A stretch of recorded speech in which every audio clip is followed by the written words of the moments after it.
علیکم ورحمۃ اللہ وبرکاتہ۔ یہ اردو ریڈیو قطر FM 107 ہے۔ اب آپ عبید طاہر سے آج کا پہلا نشریہ سماعت کیجیے۔ ابتدا میں پیش خدمت ہیں اس وقت کی اہم سرخیاں۔ وبا کے باوجود رواں مالی سال کے پہلے کوارٹر کے دوران قطر کا بجٹ سرپلس رہا ہے، جو قطری معیشت کی ایک اور کامیابی ہے۔ امریکہ نے افغانستان میں قیام امن کے حوالے سے قطر کی کوششوں اور اس کے کردار کی تعریف کی ہے۔ اور فلسطین میں آئینی انتخابات کو ملتوی کرنے کے فیصلے پر مختلف طرح کے رد عمل سامنے آ رہے ہیں، جبکہ مصر کی کوشش ہے کہ النہضہ صد کے مسئلے کو اقوام متحدہ کے پلیٹ فارم پر لایا جائے۔ اور اب پیش خدمت ہے اردو ریڈیو قطر FM 107 سے آج کا پہلا مفصل نشریہ۔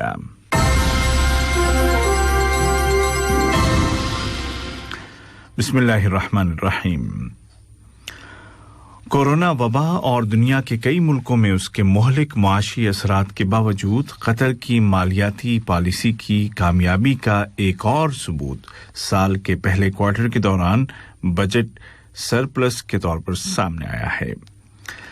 وزارت مالیات کی جانب سے جاری کیے گئے اعداد و شمار کے مطابق مالی سال سن 2021 کے ابتدائی 4 ماہ کے دوران ملکی بجٹ میں 0.2% ارب ریال کا معمولی سرپلس رہا ہے۔ وزارت مالیات نے سال کے پہلے کوارٹر کے متعلق تفصیلی رپورٹ جاری کر دی ہے۔ یہ رپورٹ اس بات کا ثبوت ہے کہ قطری اکانومی کورونا وبا کے اثرات سمیت ہر طرح کے چیلنجز کا مقابلہ کر سکتی ہے۔ وزارت صحت نے اعلان کیا ہے کہ کل ملک میں کووڈ-19 کے 676 نئے کیس رجسٹر کیے گئے ہیں، جبکہ گزشتہ 24 گھنٹوں کے دوران مزید 1593 کنفرم پیشنٹ صحت یاب ہو گئے ہیں، اور اس طرح اس وبا سے ریکور ہونے والوں کی تعداد تقریباً 190,000 ہو گئی ہے۔ اس دوران 8 مریض کورونا وائرس کی تاب نہ لا کر دم توڑ گئے ہیں، جن میں سے 5 کرونک پیشنٹس تھے اور ان کو ہر طرح کی ضروری میڈیکل کیئر فراہم کی جا رہی تھی۔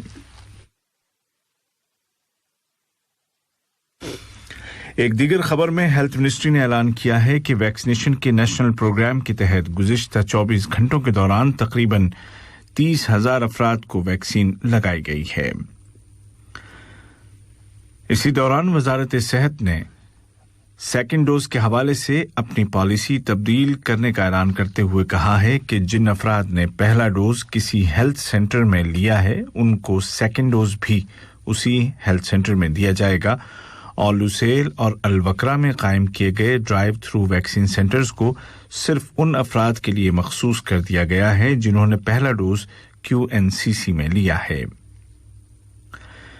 دوسری جانب متعلقہ اداروں نے ملک میں نافذ احتیاطی پابندیوں کی خلاف ورزی کرنے والے 339 افراد کو پراسیکیوشن کے حوالے کر دیا ہے۔ کورونا وبا کے آغاز سے ہی قطر ایئر ویز کی خدمات پوری دنیا میں جاری ہیں۔ اس ضمن میں قطر ایئر ویز نے اعلان کیا ہے کہ وہ بھارت میں کورونا وائرس کی دوسری لہر کا مقابلہ کرنے کے لیے عالمی کوششوں کی سپورٹ کرے گی اور پوری دنیا سے بھارت کو بھیجی جانے والی امداد اور میڈیکل ایکوپمنٹس بغیر کسی چارج کے بھارت پہنچائے گی۔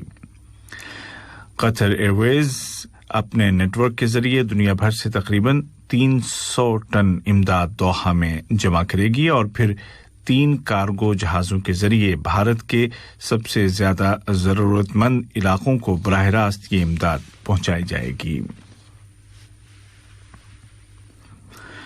افغانستان میں قیام امن کے حوالے سے قطر کی کوششوں کو عالمی سطح پر ہمیشہ سے سراہا گیا ہے۔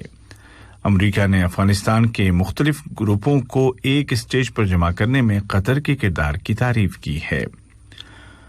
دوحہ میں ہونے والے 5 رکنی اجلاس کے بعد امریکی وزارت خارجہ کی جانب سے جاری کیے گئے بیان میں ایک بار پھر قطری کوششوں کو سراہا گیا ہے۔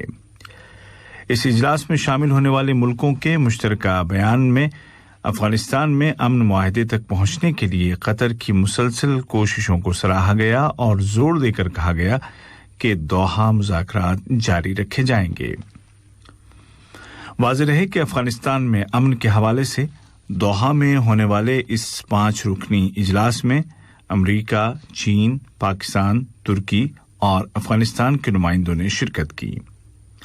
یہ اجلاس بین الافغان مذاکرات کی راہ میں ایک بڑی پیش رفت ثابت ہوا، کیونکہ اس کے دوران طالبان کے کئی رہنماؤں کے نام بلیک لسٹ سے نکالنے پر اتفاق کر لیا گیا۔ ادھر تحریک طالبان افغانستان نے بھی افغان مذاکرات کی راہ میں حائل مشکلات کو دور کرنے میں دوحہ کے کردار اور اس کی کوششوں اور حالیہ اتفاق رائے کی تعریف کی۔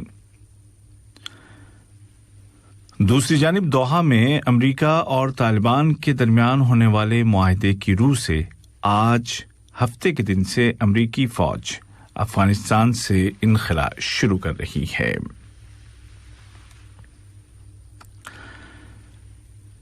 یمن کے لیے امریکہ کے خصوصی ایلچی تیموتھی لینڈرکنگ یمنی بحران سے باہر نکلنے کا راستہ تلاش کرنے کی کوشش میں ریاض اور مسقط کا دورہ کر رہے ہیں۔ امریکی اہلکار یمن کی تازہ ترین صورتحال پر سعودی عرب اور عمان کے اعلیٰ حکام کے ساتھ بات چیت کر رہے ہیں، جس کے دوران یمن میں جامع سیاسی حل تک پہنچنے کے لیے مشترکہ کوششوں کا جائزہ لیا جا رہا ہے۔ ان تمام کوششوں کا مقصد یہ ہے کہ یمن میں جاری دنیا کے اس وقت کے سب سے بڑے انسانی سانحے کو ختم کیا جا سکے۔ یہ خبریں آپ اردو ریڈیو قطر FM 107 سے سن رہے ہیں۔ فلسطین کے صدر جناب محمود عباس کی جانب سے آئینی انتخابات کو ملتوی کرنے کے اعلان پر مختلف طرح کے رد عمل سامنے آ رہے ہیں اور فلسطینی گروپوں کے درمیان صلح صفائی کی کوششیں ایک بار پھر مشکلات کا شکار ہو گئی ہیں۔ متعدد فلسطینی جماعتوں نے، جن میں سر فہرست حماس ہے، اس فیصلے پر عدم اطمینان کا اظہار کیا ہے۔ حماس کے سیاسی دفتر کے سربراہ جناب اسماعیل ہنیہ نے کہا ہے کہ الیکشن کو ملتوی کرنے کے اسباب کنونسنگ نہیں ہیں۔ انہوں نے بیت المقدس میں الیکشن کے متعلق حماس تحریک کے موقف کو دہراتے ہوئے بقول ان کے اسرائیلی فیصلے کا یرغمال بننے سے انکار کر دیا۔ دریائے نیل پر تعمیر کیے گئے النہضہ بند کا مسئلہ جوں کا توں ہے اور مستقبل قریب میں حل ہوتا نظر نہیں آ رہا ہے۔ اس کرائسس کے فریق تینوں ممالک ایتھوپیا، سوڈان اور مصر کسی مشترکہ حل تک پہنچنے میں ناکام رہے ہیں اور اب مطالبہ کیا جا رہا ہے کہ اس مسئلے کو اقوام متحدہ کے پلیٹ فارم سے حل کیا جائے۔ اس بار یہ مطالبہ مصر کی طرف سے سامنے آیا ہے۔ واضح رہے کہ ایتھوپیا بند کو بھرنے کے دوسرے مرحلے کے لیے پرعزم ہے، جبکہ مصر اور سوڈان نے اس کو یک طرفہ اقدامات کرنے سے خبردار کیا ہے۔ اور امریکہ کے قومی مشیر یا نیشنل ایڈوائزر جناب جیک سلیون نے کہا ہے کہ ایران کے ساتھ کیے گئے ایٹمی معاہدے کی شقوں کی پابندی دوبارہ شروع کرنے کے متعلق ویانا میں ہونے والے مذاکرات نتائج کے اعتبار سے ابھی تک غیر واضح ہیں۔ امریکی اہلکار کا یہ بیان ایسے وقت میں آیا ہے جب ایران نے ایک بار پھر کہا ہے کہ معاہدے میں دوبارہ شامل ہونے سے پہلے امریکہ کو تہران پر لگائی گئی پابندیوں کو اٹھانا ہوگا۔ آج کا پہلا نشریہ ختم ہونے سے قبل اس وقت کی اہم سرخیاں ایک مرتبہ پھر سن لیجیے۔